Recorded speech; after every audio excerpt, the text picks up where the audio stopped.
Salut les amis, j'espère que vous allez bien. Donc aujourd'hui, je vais classer les épisodes de la saga des Critters du moins bon au meilleur. Et petite précision, comme pour tous les autres classements d'épisodes de saga, j'ai totalement ignoré le statut de chaque film, de chaque épisode.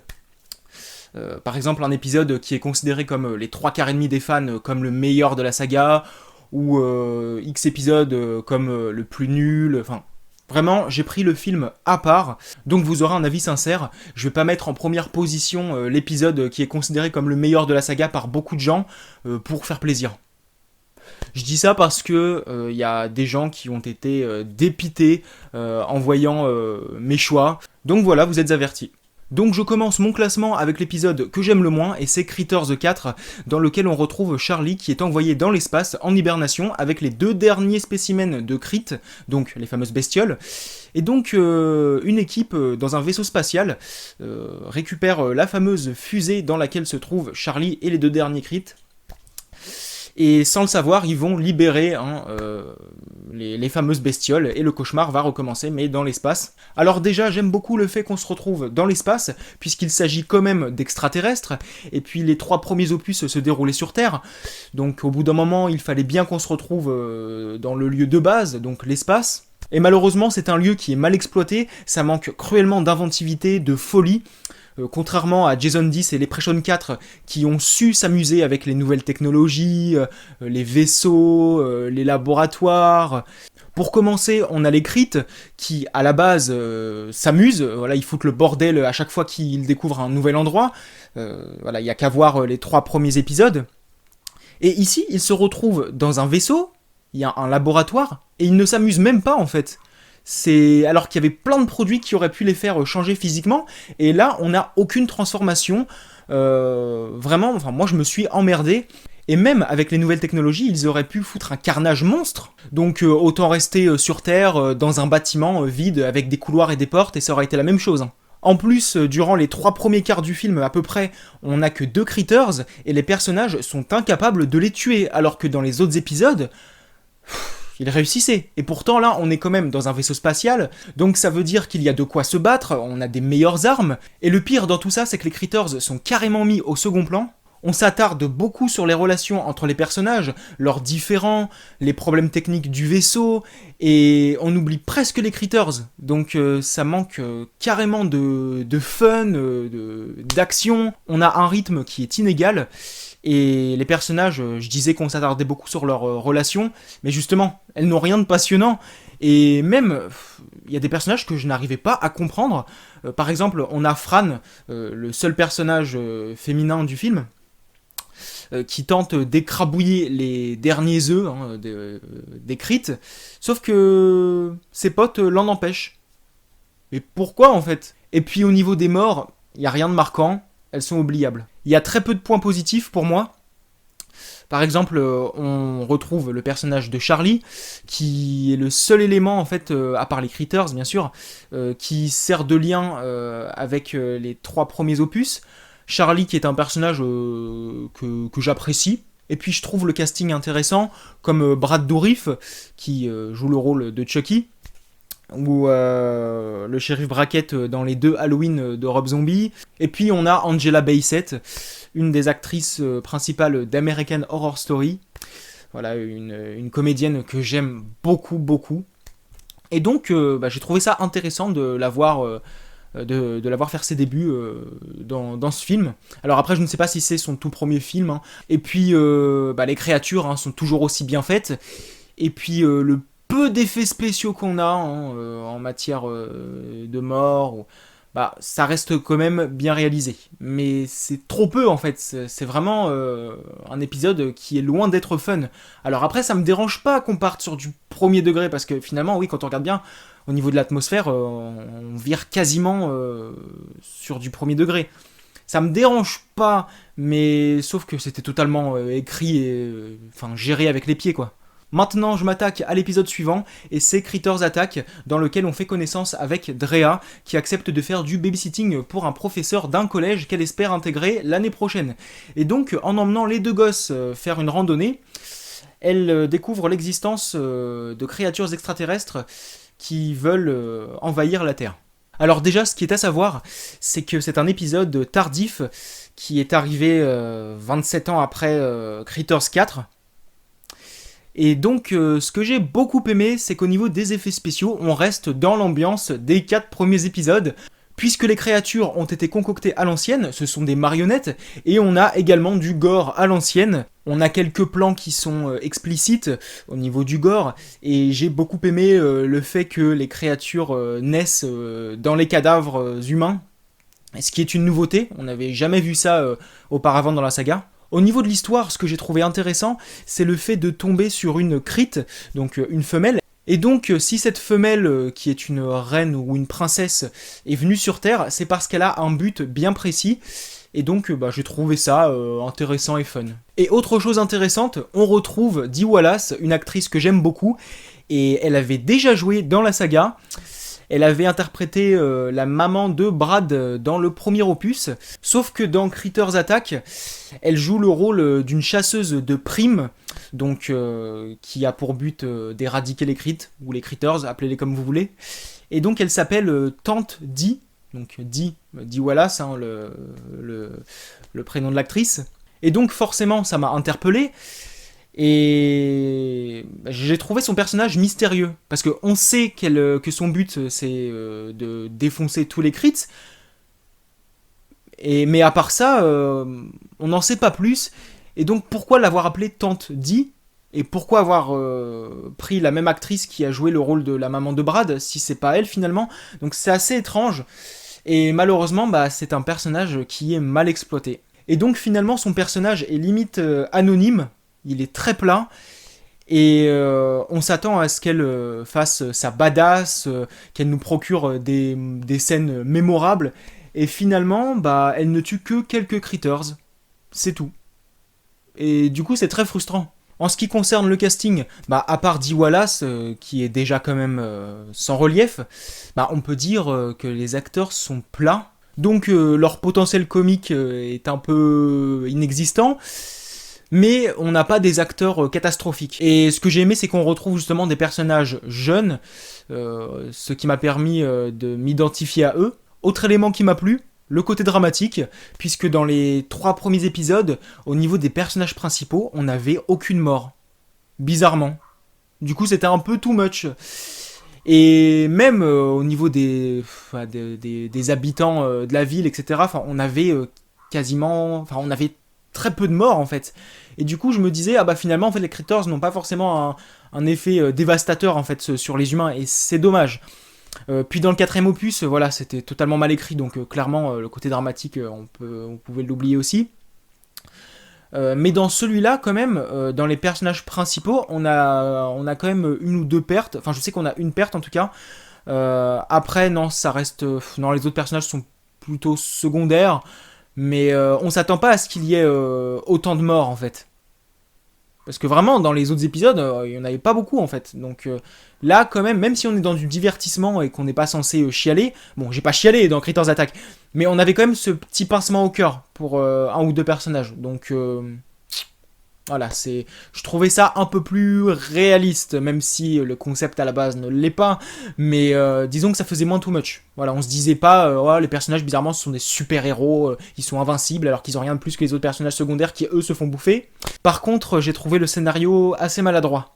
Surtout dans la dernière partie du film, quand on se retrouve à l'université, qui n'est pas du tout fun, alors que c'est quand même le dernier chapitre du film, donc on est quand même censé atteindre des sommets, on est quand même censé nous montrer qu'on assiste à la fin du film, même si on a peut-être l'intention de nous construire une autre suite plus tard, je ne sais pas, mais je suis resté sur ma faim. Par exemple, les personnages se séparent bêtement, grossièrement, ça m'a agacé, et je trouve ça vachement dommage en fait. Surtout que l'université, c'est un endroit géant, avec plein de couloirs et tout, et je me dis on aurait pu assister à un vrai jeu du chat et de la souris, à un jeu de cache-cache et tout, sachant que les critters aiment s'amuser avec leurs victimes avant de les bouffer. Enfin, vraiment, je suis déçu en fait, surtout que on a quand même des enfants, donc je me dis, on aurait pu s'amuser un peu avec eux et tout, mais non en fait. C'est survolé. À un moment donné, on a des critters qui se réunissent pour former une immense boule. Et justement, ils finissent par écraser un personnage et le dévorer en même temps, sauf que c'est suggéré, on ne voit rien. Donc c'est un clin d'œil à Critters 2. Dans cette suite, on a pu voir le personnage écrasé et dévoré. Là, dans ce 5e épisode, les personnages le voient se faire écraser et bouffer. Sauf que, ils se le disent en fait. Nous, les spectateurs, on ne voit rien. Et c'est très curieux parce que, c'est très bizarre, parce que on passe d'une belle scène gore à une scène d'horreur suggérée. C'est vraiment trop bizarre. C'est la façon dont c'est filmé, etc. C'est, par exemple, on a le carnage dans la rue où les personnages, justement, où les habitants sont attaqués par les critters et tout, mais c'est super mal développé en fait. C'est trop rapide, on ne voit quasiment rien. Et alors que les personnages paniquent, ils disent que c'est vraiment le bordel, etc. Mais nous, les spectateurs, est-ce qu'on a l'impression que c'est le bordel ? Bah non. On nous balance que quelques figurants pour nous montrer que ce sont des habitants et tout, mais ils sont peu nombreux, il y en a quasiment pas. Et les attaques sont vraiment mal dégrossies. Et puis on a des scènes de combat entre les humains et les crittes qui ne sont pas toujours bien cadrées et c'est un petit peu dérangeant. Alors je ne parle pas de shaky cam là, les mouvements de caméra dégueulasses, hein, non. Je parle de la superposition des plans. Et même des fois on a de trop gros zooms, des fois on a des plans larges, enfin vraiment c'est aligné de façon assez étrange. Et voilà, on a l'impression en fait qu'ils ont choisi les mauvais plans, qu'ils ont fait le montage à l'arrache comme ça. Voilà, c'est un peu dommage. Et alors pour couronner le tout, le film se termine subitement. On ne sait pas pourquoi, en fait ça se termine vraiment en queue de poisson. C'est tout. Alors est-ce qu'une suite est prévue ? Je ne sais pas, peut-être qu'ils espéraient que le film fonctionne et dans ce cas-là, la saga aurait continué. Je ne sais pas, mais je suis vraiment resté sur ma faim. J'étais choqué en fait, le film s'est vraiment terminé d'une façon rapide. Tu dis, ah d'accord, ça se termine comme ça. Bon, ok. Mais sinon, le film se montre assez rythmé. Voilà, je l'ai trouvé attachant, puisqu'on a quand même pas mal de bonnes scènes, délirantes. Et puis on a quand même quelques nouveautés, quand on le compare aux autres épisodes. Vraiment, il y a quand même des points positifs qui se font remarquer. Voilà, donc j'ai trouvé le film attachant et fun, malgré ses nombreux défauts. Ensuite, en 3e position, j'ai choisi le premier Critters, dans lequel on fait connaissance avec ces charmantes bestioles qui se réfugient sur Terre, en pleine campagne, à côté de la ferme de la famille Brown. Et donc, justement, c'est là qu'on va rencontrer le petit Brad et sa mère, interprétée par Dee Wallace. Et en même temps, on va rencontrer les fameux chasseurs de primes qui sont donc décidés à exterminer tous les crits. Donc pour moi, Critters est une entrée correcte dans cet univers, puisque déjà on nous montre progressivement les bestioles. Voilà, on ne les montre pas tout de suite aux spectateurs. Vraiment, on a envie de les découvrir, les voir en fait, savoir à quoi elles ressemblent. Donc vraiment, je trouve qu'ils sont introduits de manière très réussie. Mais l'élément le plus intéressant, le plus intriguant, c'est le duo de chasseurs de primes qui permet à Critters de se différencier de la plupart des films de monstres classiques, basiques. Il est clair que sans ça, la saga n'aurait pas été aussi remarquable. Et puis même, au départ, les chasseurs de primes n'ont pas de visage. Ils ont juste une tête blanche, sans yeux, sans nez, enfin ils ont absolument rien. Et ils peuvent du coup copier le physique de n'importe quel être vivant. Et en plus, je trouve leurs costumes, leurs armes vraiment stylés. Enfin, vraiment, ils ont un look badass. Sauf que c'est là qu'il y a un problème, puisque ces fameux chasseurs de crits sont sous-exploités. Finalement, ils ne servent pas à grand-chose. Et on n'a qu'un seul héros, le petit Brad, qui sauve sa famille. Alors, c'est bien d'avoir exploité le gosse, ok. Sauf qu'on oublie un petit peu l'élément le plus intéressant du film, donc le duo de chasseurs de crits. Et puis, enfin, visuellement, ils sont intrigants. On a envie de savoir, on a envie de les voir à l'œuvre. On veut les voir en pleine action. C'est vraiment l'élément le plus atypique de l'univers, et on n'en fait pas grand chose dans ce premier film.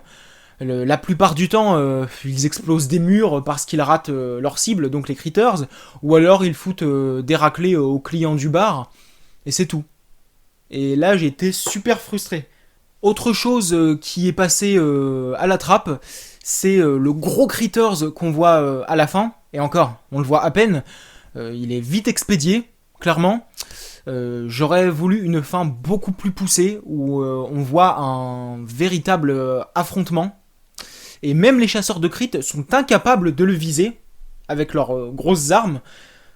Et j'ai trouvé ça quand même absurde. Et c'est dommage parce que visuellement le film est très réussi.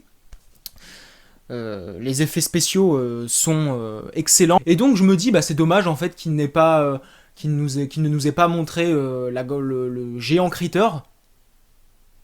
Alors après, j'ai envie de dire, bah voilà, si vous avez des limites budgétaires, bah autant ne pas mettre de gros critters tout court. Voilà, vous ne montrez rien pour éviter les frustrations. Enfin voilà. Autre bonne chose, le casting. Enfin, là je parle surtout de Dee Wallace, qui est l'une des légendes du cinéma fantastique, d'horreur et d'épouvante. Et d'ailleurs, elle a joué la fameuse maman dans E.T. l'extraterrestre. Et ce que j'ai beaucoup aimé d'ailleurs, c'est que l'un des critters tombe sur la peluche de d'E.T., et qui bouffe la peluche justement, qui la déchiquette, et ça faisait vraiment, on n'est pas là pour communiquer avec vous, nous votre E.T. on le bouffe, nous on défonce tout, voilà, on n'est pas là pour rigoler, rigoler à leur façon.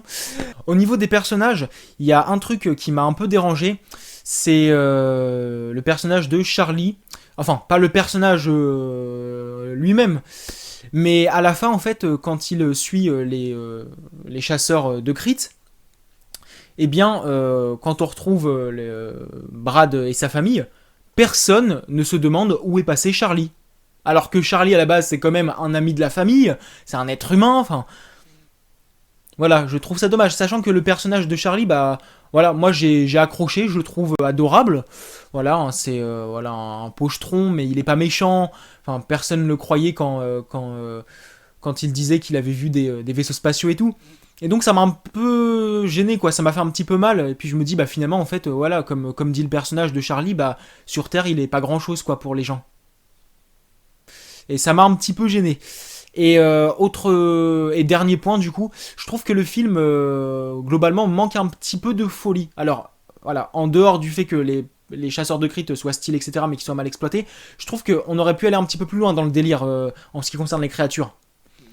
Voilà, et voilà, comme je l'ai dit, bah, sans les chasseurs de crit, Critters serait un film basique, un film de monstres basique. Même si on retrouve Dee Wallace au casting, même si les créatures sont bien foutues, bah finalement ça vole pas si haut que ça en fait finalement. Critters, c'est un film de science-fiction horrifique sympathique, voilà, qui est vintage et plutôt fun. Voilà, plutôt fun, voilà, pour vous dire que ça aurait pu aller encore plus loin. Ensuite, je m'attaque à l'avant-dernier épisode, et il s'agit de Critters 3, dans lequel on retrouve une adolescente, son petit frère, son père, et les derniers résidents d'un immeuble de Los Angeles, en train de se battre contre des Critters. Alors déjà, gros point fort, il s'agit d'un huis clos, un sous-genre que j'aime beaucoup, d'autant plus que l'ambiance est plus sombre que celle des deux premiers opus. Dans ce troisième volet, on se retrouve dans un immeuble qui est quasiment en ruine, les couleurs sont sombres, vraiment on est dans un décor lugubre. Et en plus, on a deux personnages mal intentionnés qui sont en plein business en ce qui concerne l'immeuble, et qui, sans le savoir, vont compliquer la situation pour les survivants. Et tant mieux, j'ai envie de dire, puisque comme ça, on reste un peu plus longtemps dans l'immeuble. Et puis justement, ça pousse les personnages à se débrouiller. Alors attention, le côté fun est moins élevé que celui du deuxième épisode. C'est moins spectaculaire en ce qui concerne les délires des Critters, mais il y a tout de même du comique dans ce troisième opus. Par exemple, les dialogues entre les personnages, les punchlines, les Critters qui font sortir des bulles de savon par leur bouche, quand ils foutent le bordel dans les cuisines, quand ils bouffent. En revanche, le côté horrifique a drastiquement baissé, dans le sens où on n'a aucun moment explicite. Voilà, le gore a disparu. On a très peu de moments sanglants, quoi. C'est assez sage et c'est vraiment dommage. Mais le film se rattrape avec de nouveaux éléments qui nous sont révélés, puisqu'on apprend que les Critters peuvent hurler pour que les autres Critters leur viennent en aide, par exemple. Et autre exemple, ils ont des prénoms. Donc voilà, j'ai trouvé ça fun de les entendre parler. Et la scène finale donne carrément envie de voir le 4e épisode, puisqu'on apprend que Charlie, qui est désormais chasseur de Crit, va devoir ramener les 2 derniers œufs de Crit dans l'espace, puisqu'il est strictement interdit de supprimer une race extraterrestre. Quand une race est en voie d'extinction, il faut arrêter le carnage. Voilà, donc il ne reste plus que 2 Critters. Et donc je me suis dit, ah là on touche à quelque chose d'intéressant, d'inédit. Et je me suis dit, waouh, là je pense qu'on aura un bon épisode, un 4e film marquant. Sauf que finalement il est raté. Enfin voilà, et pour revenir au 3e Critters, je dois dire aussi que la recette est un peu répétitive quand même. Puisqu'on a toujours un groupe de personnages en danger, qui se fait attaquer par les Crits, et puis après, on a l'arrivée des chasseurs de Crits. Et dernière petite chose qui m'a un petit peu refroidi, c'est le fait qu'on s'attarde trop sur les souvenirs de Charlie, puisque justement il va tomber sur la fameuse adolescente et ses amis, et il leur fait part de son expérience dans les 2 premiers films. Et justement, on a une longue succession de scènes des 2 premiers films, et j'ai pas trouvé ça utile en fait. Enfin, on n'est pas con. Enfin, on sait très bien que Critters 3 c'est la suite des 2 premiers Critters. Et je me suis dit finalement s'ils ont en fait ajouté au montage toutes ces scènes, et c'est pour arrondir la durée du film. Parce que là, le film fait 1h20 quasiment. Donc je pense que c'était plutôt du remplissage, parce que le film aurait duré peut-être 1h15. Et je me dis, ouais, bon, à mon avis, voilà, c'était histoire de remplir un peu le format. Et donc, je termine mon classement avec Critters 2, dans lequel on retrouve Brad, qui revient en ville 2 ans après les faits du premier film. Et on va s'apercevoir que des œufs de Crit ont été confondus avec les œufs de Pâques. Donc, imaginez un peu le bazar après. Alors, premier point positif, le récit qui se déroule en ville. Donc là, contrairement au premier opus dans lequel on se retrouvait dans une ferme, là, en ville, on s'attend à un carnage beaucoup plus conséquent, à plus de folie, surtout que c'est la chasse aux œufs. Et donc j'ai aimé le fait qu'on accorde plus d'importance aux fameux œufs, puisque dans les autres films de monstres, les œufs, on s'en fout, quoi. Enfin, on sait que d'autres monstres vont naître, mais c'est tout. Et là, du coup, ils sont confondus avec les œufs de Pâques, alors voilà, ça donne un côté comique, intéressant à suivre. Surtout que ce sont les enfants, là, qui récupèrent les œufs. Et du coup, je trouve ça dommage qu'on n'aille pas plus loin. Qu'on ne nous tisse pas une relation entre un Crit et un enfant. Le Crit, du coup, qui sortirait de son œuf, et qui, du coup, serait apaisé grâce à la présence de l'enfant, qui serait, du coup, bienveillant, curieux, et enfin...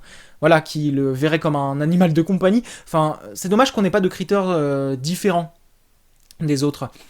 Et voilà, je trouve ça un peu dommage. Et autre chose aussi, je trouve que là, franchement, c'est un petit peu trop facile. Quand la fameuse grand-mère qui achète les œufs au vieillard, on a une grosse facilité scénaristique, puisque la grand-mère ne se pose pas plus de questions que ça sur la provenance des œufs. Bon, elle pose 1 ou 2 questions, mais c'est vraiment, on s'en fout, quoi. Mais ça reste bizarre, je trouve que c'était une grosse facilité scénaristique. Moi, clairement, à sa place, je me méfierais. Des œufs comme ça, j'en ai jamais vu. Tu sais pas ce que ça peut être, quoi. Enfin, si les enfants cassaient ces œufs, qu'est-ce qu'il pourrait y avoir? Enfin, tu sais pas, en fait. Donc, voilà, j'ai trouvé que c'était un peu trop facile. Mais bon, on a bien compris qu'on était face à un divertissement qui ne se prend pas la tête. Et au passage, il y a de bonnes idées, c'était relativement fun, comme le shérif déguisé en lapin, et puis on a des Crits qui se faufilent dans son costume et qui en profitent pour le bouffer. Ou encore des Critters qui se rassemblent pour former une boule géante, et celle-ci finit par écraser et dévorer un homme en 2 secondes. Mais ce qui m'a fait plaisir par-dessus tout, c'est qu'on s'intéresse enfin aux chasseurs de primes. Ils servent enfin à quelque chose. Déjà, ils zigouillent un bon nombre de crits, notamment la scène dans le fast-food, voilà, que j'ai trouvé jouissive, où vraiment là les critters foutent le bordel, et puis en plus on a les chasseurs qui s'invitent à la fête, alors là c'est vraiment le carnage. À un moment donné j'ai failli faire un bond, j'étais surpris, et j'étais un petit peu frustré, mais pas dans le mauvais sens. C'est vraiment là parce que je suis un fan du cinéma d'horreur. Non, sans blague. Non, parce qu'en fait, l'un des chasseurs de primes a failli prendre l'apparence d'un croque-mitaine populaire, très populaire. Et il s'agit de Freddy Krueger, puisque justement, dans la ville, il y a un poster justement de Freddy, plus précisément de la revanche de Freddy. Et l'un des chasseurs, justement, était sur le point de prendre son apparence. Et on a Charlie, justement, qui l'en empêche. Puisque justement Charlie déteste Freddy, il lui fait peur, et donc j'ai trouvé ça super drôle, enfin drôle dans le sens où voilà, c'était fun quoi, j'ai pas éclaté de rire, mais voilà, pour moi c'était merveilleux en fait. C'était peu, mais j'étais aux anges. J'ai beaucoup aimé en fait le fait qu'on puisse voir Freddy et tout sur un poster, et que justement l'un des chasseurs était sur le point de prendre son apparence. Alors je voulais quelque part je voulais vraiment que le chasseur prenne son apparence, mais après je me suis dit non, quand même non, vaut mieux pas, vaut mieux qu'on reste quand même sur du chasseur de primes, sur du bon vieux Critters, et qu'on laisse Freddy tranquille. Voilà, donc j'étais frustré sur le fait que Freddy n'apparaisse pas, vraiment en chair et en os, mais voilà, c'était vraiment parce que je suis fan de ce personnage. Autre élément concernant les chasseurs de primes, ils sont sensibles, ils ont des sentiments. Par exemple, on a Hug qui perd son visage suite à la mort de l'un des chasseurs de primes. Il sombre dans la dépression, et du coup sa tête redevient toute blanche, neutre, il n'a plus de visage. En plus, ces chasseurs sont beaucoup plus actifs, alors, à part le fait qu'ils zigouillent encore plus de crits, ils s'associent avec les humains, et donc ils forment tous un groupe vraiment actif. Ce sont vraiment des personnes qui ont des idées pour survivre. Et du coup là on a vraiment une galerie de personnages plus intéressante. Et justement parmi ces personnages, on a Charlie qui connaît enfin une véritable évolution. Il est devenu un héros. Critters 2 est un film généreux, voilà, suffisamment inventif pour qu'on puisse en garder un bon souvenir, et pour moi c'est une bonne série B. Enfin voilà, c'est une suite plus sanglante, plus développée que son prédécesseur, et voilà, pour moi Critters 2 c'est comme une cour de récré. Donc j'ai terminé mon classement, n'hésitez pas à me faire part du vôtre, et puis je vous remercie d'avoir accordé du temps à ma vidéo, et puis je vous dis à la prochaine, salut!